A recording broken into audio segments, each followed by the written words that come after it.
Dear sisters, brothers, and beloved soulmates, I am Ramon Krishna Vadapalli, the owner of this channel, dedicated to promoting a moral and spiritual society worldwide. Our main objective is to share the epic story of the Mahabharata, which serves as a rich collection of spiritual and moral teachings. This includes the Bhagavad Gita, a profound source of enlightenment for all humanity. I kindly ask all viewers to subscribe, like, and share this channel to support our mission. The Mahabharata comprises a total of 589 stories, each contributing to our understanding of life and spirituality. Please subscribe and share and support me for more likewise. Thank you. Yours, Vadapalli Ramon Krishna, ancient yoga trainer.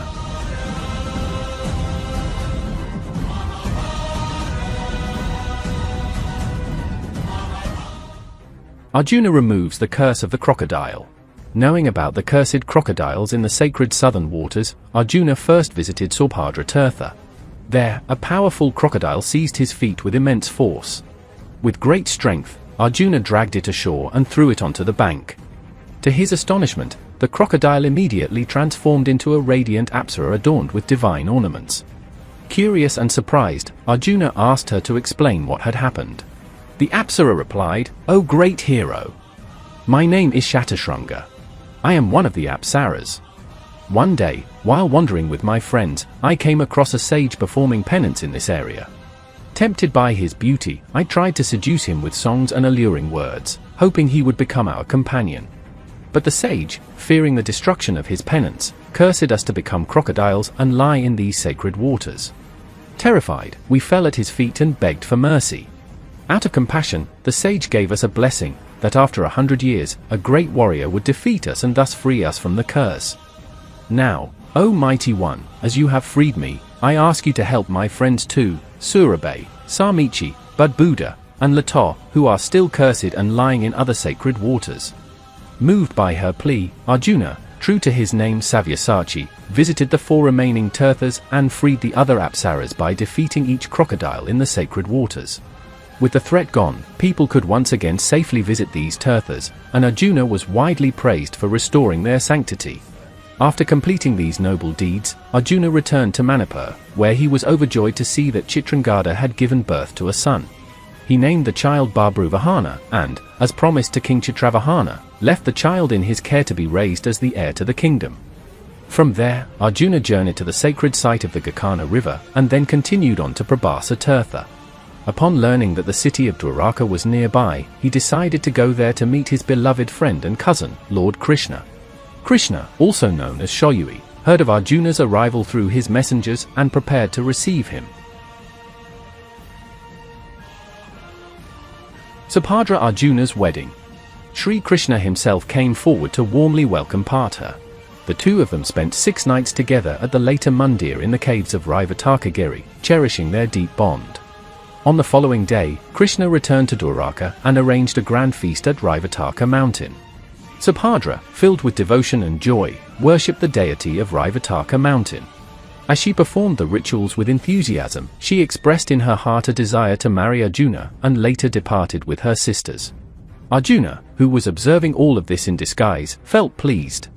The members of Balarama's entourage, who had come to the mountain, failed to recognize Falguna as he was dressed as a sage performing penance, and they even reverently treated him as a holy yati.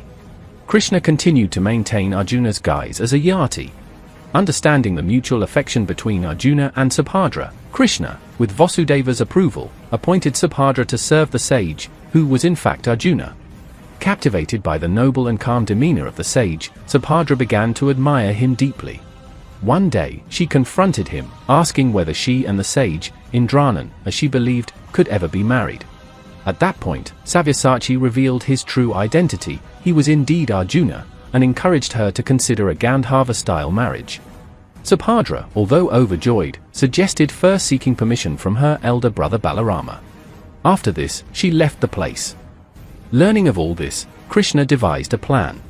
He encouraged all the Yadavas to go worship the deity of Cattle on an island in the middle of the ocean. Once the entire community had left for the island, Krishna stealthily returned to Dwaraka with a few trusted companions who were loyal to him.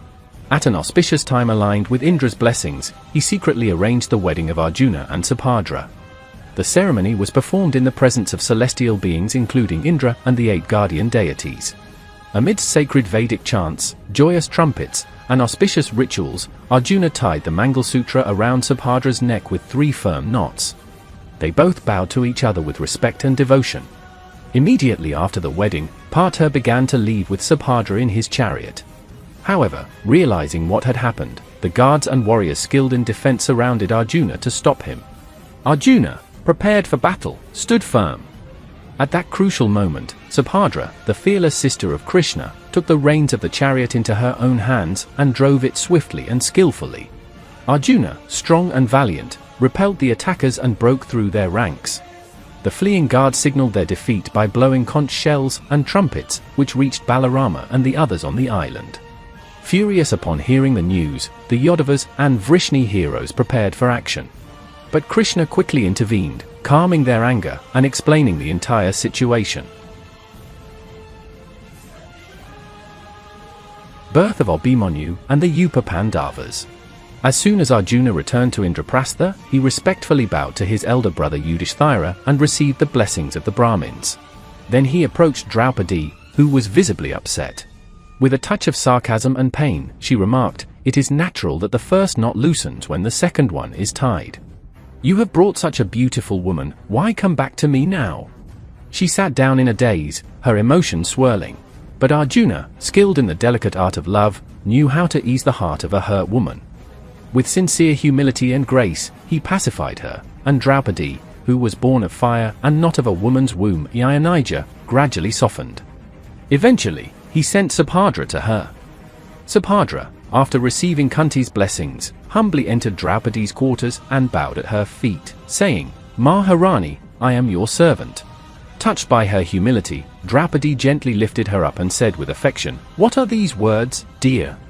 Even if you weren't Krishna's sister by birth, I would still accept you." She embraced Subhadra warmly and blessed her, saying, "As a brave mother, may you always shine with the fortune and glory of Vijaya Lakshmi." A few days later, Vasudeva arrived in Indraprastha with his sons Pradyumna and Satyaki, along with Baladeva and other elders, to visit Subhadra and the Pandavas. After spending time with the family and offering blessings, Balarama returned to Dwaraka along with the elders, while Krishna remained in Indraprastha for some time. During this period, Subhadra gave birth to a son by Arjuna, who would later become the heir to the throne. They named the child Abhimanyu. Kunti, who had once been fondly called Nayanama by Ghatotkacha, became deeply emotional upon seeing her second grandson. Meanwhile, Draupadi also gave birth to 5 sons, one by each of the Pandavas, Prativindya by Yudhishthira, Sutasoma by Bhima, Shrutakama by Arjuna, Shatanika by Nakula, and Shrutasena by Sahadeva. These sons, born to Draupadi and her 5 husbands, came to be known collectively as the Yupa Pandavas, Junior Pandavas. Giving the fire, chakra, and Gandiva weapons to Krishna and Arjuna. As summer arrived, Krishna and Arjuna, along with their family, visited the Kandava forest to enjoy the wildlife. While they were there, an old Brahmin took refuge with them and sought their protection. The Brahmin explained that he was suffering from an incurable disease of indigestion and needed to swallow all the medicines in the Kandava forest in one gulp to cure himself. Krishna and Arjuna, puzzled by this, asked how this could be possible. The Brahmin revealed that if they simply said ouch, he would be able to eat the entire forest. He warned that if they didn't cooperate, Indra would stop him. After listening to the Brahmin's story, Krishna and Arjuna promised to assist him, but they still didn't understand the full situation. The Brahmin, who revealed himself to be the god of fire, Agni, explained further. He shared that long ago, a king named Svetaki had performed a yagna called the Shatavarsha, during which Agni consumed ghee non-stop for 100 years, resulting in severe indigestion. To cure this, Agni sought the help of Brahma, who advised him to burn down the Kandava forest. However, every time Agni tried, Indra intervened with heavy rains to stop him. Brahma then instructed Agni to take refuge in Krishna and Arjuna for help. After hearing Agni's plight, Arjuna assured him that they were brave and knowledgeable but lacked the proper equipment to help. Agni then called upon Vayuna, the god of the seas, who granted Arjuna the powerful Gandiva bow, the Akshana Tunira, and a divine chariot. Krishna was also given a mace and a wheel weapon. With these divine weapons, Arjuna, with Krishna's approval, prepared to help Agni fulfill his task of burning the Khandava forest. Burning of Khandava. Svaha Vallabha, who had previously been as powerless as a dried-up papaya, suddenly became enraged and transformed into a fiery flame. With immense fury, he descended upon the Khandava forest and set it ablaze from all four sides. Upon hearing of this, Indra, concerned for the forest and its inhabitants, ordered clouds to pour rain on the fire. Anticipating the rain and thunder, Arjuna quickly created a protective barrier made of arrows around the Khandava forest. The fire below couldn't be extinguished by the rain above, causing the raindrops to be wasted. Among the forest's residents was Takshaka, a close friend of Indra and the son of Panajendra, living there with his mother. To protect Takshaka, Indra had been shielding the forest from the fire. When Takshaka's mother saw the fire, she feared for her child's life and, in her panic, took him in her mouth and flew into the sky. Seeing this, Arjuna, with one powerful stroke, cut off the head of the mother snake, nearly killing Takshaka. Just as Takshaka was about to perish, Indra, using the illusion of Mohini, temporarily confused Arjuna and shielded Takshaka. Fearing his friend's demise, Indra, in a fit of anger, summoned clouds to rain down upon Arjuna. However, Arjuna used his wind to scatter the clouds. Meanwhile, Indra threw the peaks of the Mantara, Manakya, and Kanthu mountains into the fire, but Arjuna crushed them with ease. Overwhelmed by the fierce battle between Indra's forces and the blazing fire, Krishna attempted to use his discus to drive away the Kechara forces. Despite all of Indra's efforts, he could not stop the destruction of the Khandava forest. Finally, a voice from the sky declared that Krishna and Arjuna, as Naranarayanas, were undefeatable, and no one could halt their actions. It revealed that Takshaka had already escaped the fire and taken refuge in Kurukshetra. Defeated, Indra retreated with his forces and left the scene. Arjuna threatens Mayuna. Meanwhile, Mayuna, the brother of Namuchi and a resident of Khandava, fled to Takshaka's house to escape the fire. However, there was no protection there either, and he was desperately searching for a way out. Seeing his plight, Krishna prepared to throw his discus at Mayuna. However, Mayuna immediately sought refuge with Arjuna, and both Krishna and Arjuna granted him protection. As a result, among the dwellers of the burnt Khandava forest, Ashvasena, Takshaka's son, was saved by Indra, and Mayuna found refuge through Krishna and Arjuna. Of the remaining creatures in the forest, only 4 large birds and the young of the Mandapala survived, while the rest were reduced to ashes. Afterward, Agni, having regained his strength from the forest's purification, bid farewell to Krishna and Arjuna and departed.